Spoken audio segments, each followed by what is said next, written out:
네, 유로존과 미국에서 또 경제 지표가 간밤에 발표가 됐습니다. 유로존의 3월 PMI는 4년 내에 최고치를 기록했고요. 미국에서 신규 주택 판매도 7년 내에 최고치를 기록했습니다.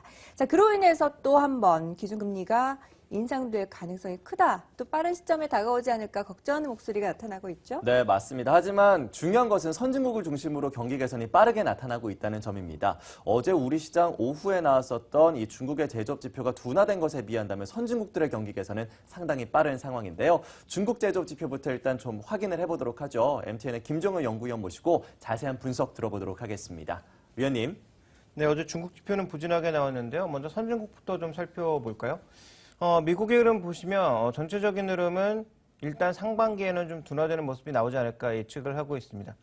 준비된 그림에서 보시는 것처럼 미국 경제를 이끌었던 가장 큰 축 중에 하나, 특히 제조업 쪽에서는 텍사스, 휴스턴을 중심으로 하는 이 원유 광고, 즉 셰일가스에 대한 투자였거든요. 근데 지금 준비된 그림을 보시면 이 릭수, 즉 원유의 광구수가 빠른 속도로 줄어들면서 미국의 설비 투자도 탄력이 줄어들 것으로 예상이 되고 있습니다. 그래서 미국 고용을 끌어올렸던 게 이쪽의 고용이었는데 이게 만약에 둔화가 된다면 전반적인 경제 지표의 탄력은 상반기에는 조금 둔화될 가능성이 있지 않나. 다시 유가가 올라가면서 회복될 경우 하반기에는 좀 좋아지지 않을까 이렇게 예측을 하고 있고요. 또 하나 이제 그동안 믿었던 게 미국의 소비인데 소비도 지금 최근에 이런 유가 하락에 급락에도 불구하고 탄력이 둔화되고 있는 양상입니다. 그 이유는 사람들이 유가 하락보다는 아무래도 뭐 디플레 영향이라든지 미국의 연준의 정책 축소에 좀 더 민감하게 반응하고 있다고 봐야 될 것 같은데요.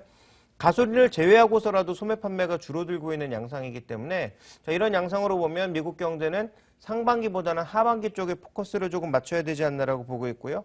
하반기에는 소비 회복 그리고 성장 산업, 미국이 현재 밀고 있는 신성장 산업들이 좋아질 가능성이 높다. 이렇게 좀 봐야 될 것 같습니다. 네, 그렇군요. 그로 인해서 또 중국과 유로존에서도 다시 한 번 더 경기 부양을 기대해 볼 수 있을까요? 현재 상황이 어떤가요? 네, 유로존 같은 경우에 지금 지표는 꾸준하게 올라가고 있죠. 특히 심리 지표 중심으로 빠르게 개선되고 있는 양상입니다. 준비된 그림을 보시면 유로존의 복합 PMI는 최근에 보지 못했던 수치까지 올라가고 있는 양상이죠. 최근 한 5개월 동안 굉장히 가파른 상세를 나타내고 있고요. 그다음에 유럽 쪽의 실물 지표도 자동차의 등록 대수라든지 그다음에 독일을 중심으로 하는 소매 판매가 빠르게 증가하고 있는 양상입니다. 물론 여기엔 환율 효과가 녹아있다라고 보여지지만 어쨌든 실물 지표와 심리 지표가 동시에 개선되고 있는 것이 눈에 띄고 있는 그런 상황이죠. 또 이제 유가 하락의 그 효과를 보시면 실제로 미국은 유가 하락의 효과를 상대적으로 못 누리는 대신에 유럽의 대부분의 국가들은 모두 원유를 수입하는 쪽이기 때문에 실제로 GDP에 긍정적인 효과를 미치고 있다라고 봐야 될 것 같고요.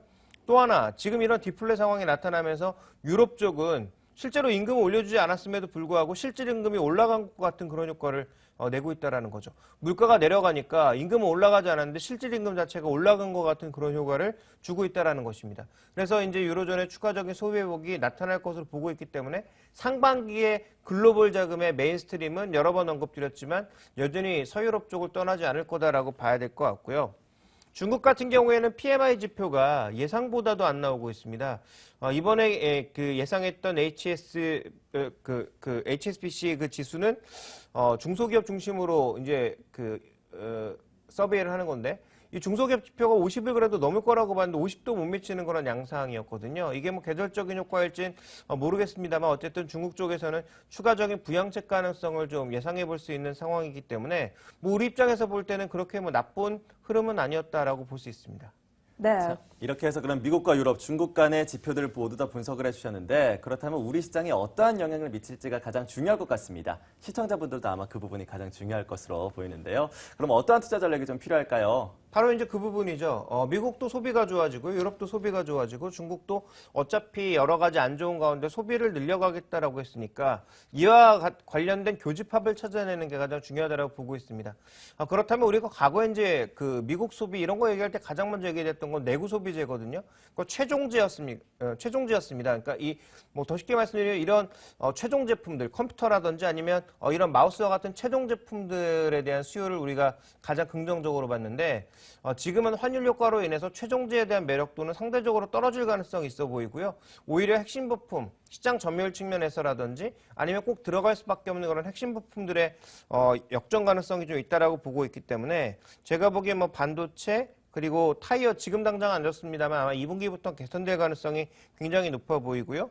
또 전 세계적으로 늘어나고 있는 전장 부품들, 자동차와 관련된 전장 부품들, IoT 부품들, 그와 관련된 또 LED 제품들 이런 것들의 수요가 전반적으로 좀 늘지 않을까라고 보고 있어서 이런 측면에 좀 집중을 해보셔야 될 것 같습니다. 네, 그리고 태양열 에너지를 이용한 일드코 방식의 확대를 통해서 미국뿐만 아니라 한국의 태양광 업체들도 화랑을 기대해 볼 수 있을까요?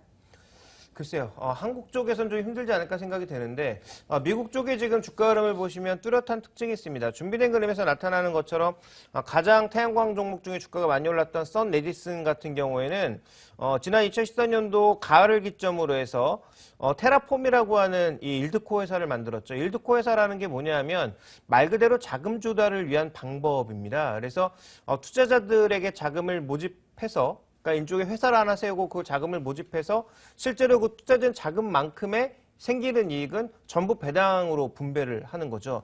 그러다 보니까 지금 회사 측면에서는 낮은 조달 금리로 많은 자금을 조달할 수 있는 게 가장 큰 이점이고요. 그다음에 투자자 입장에서는 이 회사에 주식을 투자하는 것은 등락이 있을 수 있는데 이 회사에 투자해서 이익만 나게 되면 내가 투자한 금액만큼, 그러니까 주주들의 투자 금액만큼의 이익은 반드시 배당을 하게 되어 있거든요. 물론 100% 다 배당하진 않겠지만 배당을 받으니까 그런 배당 기대감을 가지고 현재의 저금리 상황에서 일종의 투자 자산이 새롭게 생긴 거죠. 그러다 보니까 선 레디슨 같은 경우에는 업황 자체가 좋아진 부분보다는 새롭게 계속 투자를 받고 그 투자금을 바탕으로 신규 투자를 하고 있다는 관점에서 주가가 많이 올랐습니다. 그런데 최근에 가장 주가가 부진했던 퍼스트 솔라나 선파워 같은 경우에도 마찬가지 흐름이라는 거죠. 올 연초에 이와 같은 일드코 설립, 조인트 벤처 설립을 얘기하자마자 주가가 20% 가까이 올라왔다라는 것은 그만큼 어려웠던 상황에서 신규 투자를 받을 수 있는 뭔가의 통로가 생겼다라는 관점에 주가 반등이 나왔다라는 것입니다. 그래서 미국은 가는데 왜 우리나라 종목은 못 가느냐? 바로 이런 차이가 있었던 것이고요. 한국에서 일드코 같은 회사를 만들어질 가능성은 아직까지는 조금 낮지 않나라고 보고 있습니다.